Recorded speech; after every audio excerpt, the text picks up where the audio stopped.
ఉత్పంతించే వినాశంచ భూతనామగతించే వేత్తి విద్యా విద్వాంసరమాభ్యో భగవాంతి అన్నారు. అంటే దేవుడనబడిన వాడు సృష్టించుటకు సంహరించుటకు తగిన శక్తి కలిగి ఉండాలి. భూత భవిష్యత్ వర్తమాన కాల విషయములను ఎరిగి ఉండాలి. ఈ అర్హతలు కలిగిన వాడే దేవుడు అని భావం. ఈ రెండు అర్హతల్లో మొదటి అర్హత సృష్టించటానికి సంహరించటానికి కావలసిన శక్తి మహాశక్తి.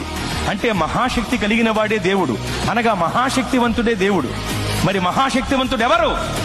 నలుగురిని నరికినవాడా, 10 మందిని బాధినవాడా? నలుగురిని నరికినవాడు 10 మందిని బాధినవాడే మహాశక్తివంతుడైతే అలాంటి వాళ్ళు చాలా మంది ఉన్నారు లోకంలో. మరి మహాశక్తివంతుడు అంటే ఎవరు? ప్రపంచమంతా దేన్నైతే జయించలేకపోతుందో దానిని జయించిన వాడే మహాశక్తివంతుడు. ప్రపంచమంతా నాటికి నేటికి ఏనాటికి మరణమును జయించలేకపోతోంది.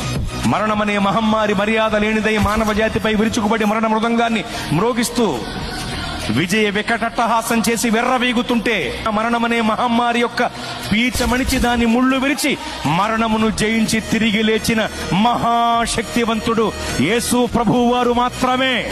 ఓ మరణమా నీ ముళ్ళు ఎక్కడ, నీ విజయం ఎక్కడ? నీ ప్రభువు అడిగితే మృత్యువుకు ముచ్చెమటలు పట్టాయి.